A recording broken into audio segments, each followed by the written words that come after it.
जय माता दी। साल भर में दो नवरात्रि हम मनाते हैं, एक चैत्र नवरात्रि और दूसरा शारदीय नवरात्रि। लेकिन आज हम जानेंगे कि इन दोनों नवरात्रि के बीच अंतर क्या है और हम क्यों मनाते हैं ये दोनों नवरात्रि, और दोनों नवरात्रि की मान्यता क्या है।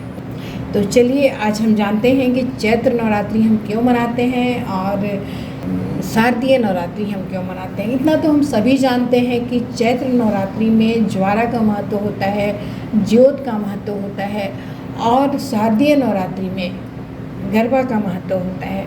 इतना तो हम सभी जानते हैं कि शरद नवरात्रि में माता गरबा खेलती हैं, चैत्र नवरात्रि में माता ज्वारे के साथ नृत्य करती हैं। तो चलिए आज हम जानते हैं कि चैत्र नवरात्रि और शारदीय नवरात्रि में अंतर क्या है।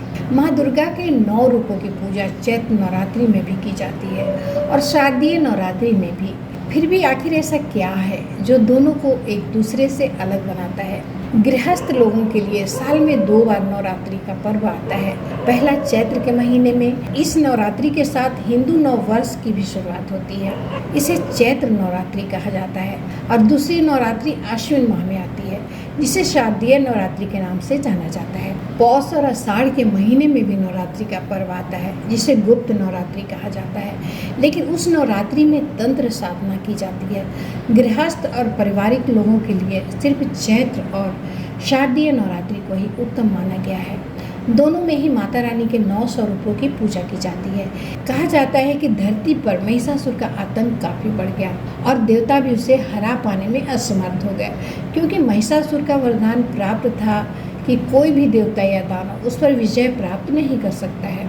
ऐसे में देवताओं ने माता पार्वती को प्रसन्न कर उनसे रक्षा के अनुरोध किया।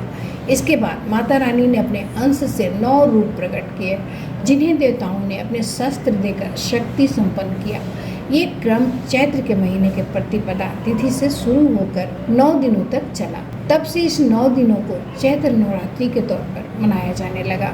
तो चलिए अब हम जानते हैं शारदीय नवरात्रि हम क्यों मनाते हैं। देवी दुर्गा ने अश्विन के महीने में महिषासुर पर आक्रमण कर उससे 9 दिनों तक युद्ध किया था और 10वें दिन उसका वध किया। इसलिए 9 दिनों को शक्ति की आराधना के लिए समर्पित कर दिया गया। चूँकि अश्विन मास में शरद ऋतु का प्रारंभ हो जाता है, इसलिए इसे शारदीय नवरात्रि कहा जाता है। शारदीय नवरात्रि के 10वें दिन को विजयदशमी के रूप में मनाया जाता है। चैत्र नवरात्रि के दौरान कठिन साधना और कठिन व्रत का महत्व है, जबकि शारदीय नवरात्रि के दौरान सात्विक साधना, नृत्य, उत्सव आदि का आयोजन किया जाता है।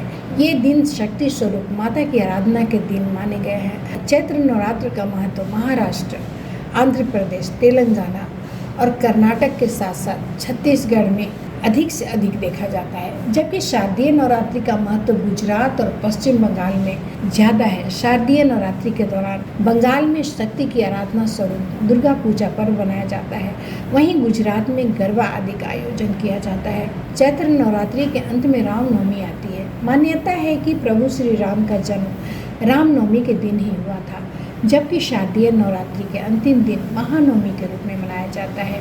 इसके अगले दिन विजयदशमी पर्व होता है।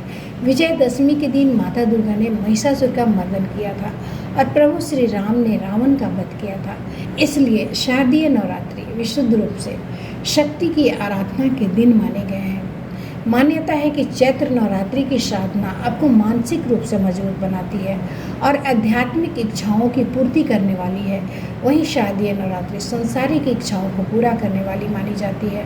तो चलिए आज हम आपको लेकर चलते हैं छत्तीसगढ़ की राजधानी रायपुर, जहां चैत्र नवरात्रि का बहुत ही महत्व है। 9 दिन ज्योत जलाई जाती है, लाखों की संख्या में यहाँ ज्योत जलाई जाती है और एक मंदिर में नहीं, हर माता के मंदिर में आपको ज्योति के दर्शन हो जाएंगे। और उसके साथ साथ 9 दिन के आराधना के बाद, 9 दिन के माता की पूजा के बाद अष्टमी को यहाँ हवन कर दिया जाता है और नवमी के दिन निकलता है ज्वारा विसर्जन की जगह, जो बहुत ही अद्भुत, अतुलनीय और देखने लायक होता है। उसके बाद जो ज्वारा विसर्जन किया जाता है उसमें हम तो चलिए तो अगली बार फिर से एक नई जानकारी के साथ मिलते हैं। एक बार प्रेम से बोल दीजिए जय माता दी।